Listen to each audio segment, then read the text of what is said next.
The police report says the house was empty, but for almost 3 months, someone else was living there with me, and I didn't know. I didn't notice anything strange at first. I live alone in a quiet neighborhood, the kind where nights are silent and days feel predictable. That's probably why I ignored the signs.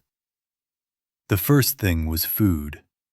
Not stolen, not missing, just slightly less. Milk that ran out too fast. Bread that disappeared one slice at a time. I blamed myself. I always do. Then there were the sounds. Late at night, around 2 or 3 a.m., I would hear something soft. Not footsteps, more like movement, as if someone was shifting their weight very carefully.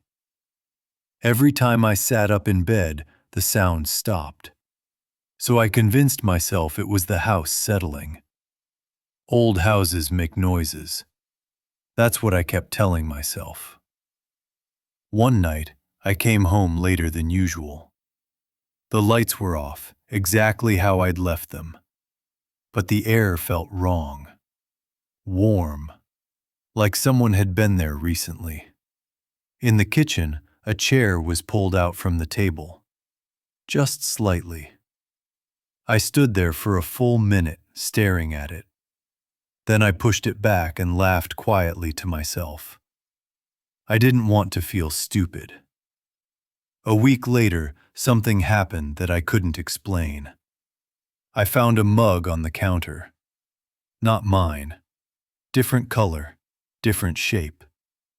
I washed it, put it in the cabinet, and told myself it must have been left by a guest. The problem was, I hadn't had any guests. After that, I started paying attention. I noticed cabinets left open. The shower curtain damp when I hadn't used it. My phone charger unplugged and moved to the living room. Every time I tried to confront the thought, my mind shut it down. If someone was here, I would know. That belief almost got me hurt. One night, I woke up suddenly. 3:17 a.m. I know the time because I checked my phone immediately. I woke up because I felt watched. My bedroom door was slightly open. I always close it. I lay there, holding my breath, listening. Then I heard it. Breathing. Not loud, not close, somewhere above me. The next morning, I checked the attic door. It had been opened. I climbed up with my phone light shaking in my hand. Inside, I found a thin mattress pushed into the corner. Empty water bottles, canned food, and something that made my stomach drop. A hoodie. Mine. Folded neatly. I backed out of the attic and locked myself in the bathroom. I called the police. They searched the house, found no one. But they did find evidence. Food wrappers, footprints, and a notebook hidden between the beams. Inside were notes, not random, detailed. Times I left for work, times I came home. How long the lights stayed on. The last entry was dated the night before. It read, "He woke up earlier than usual." The police told me this happens more than people think.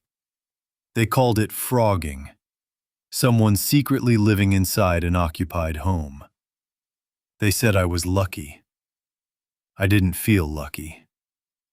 I moved out the same week. Different place, different locks. I tried to forget about it, until I got a call from my old neighbor.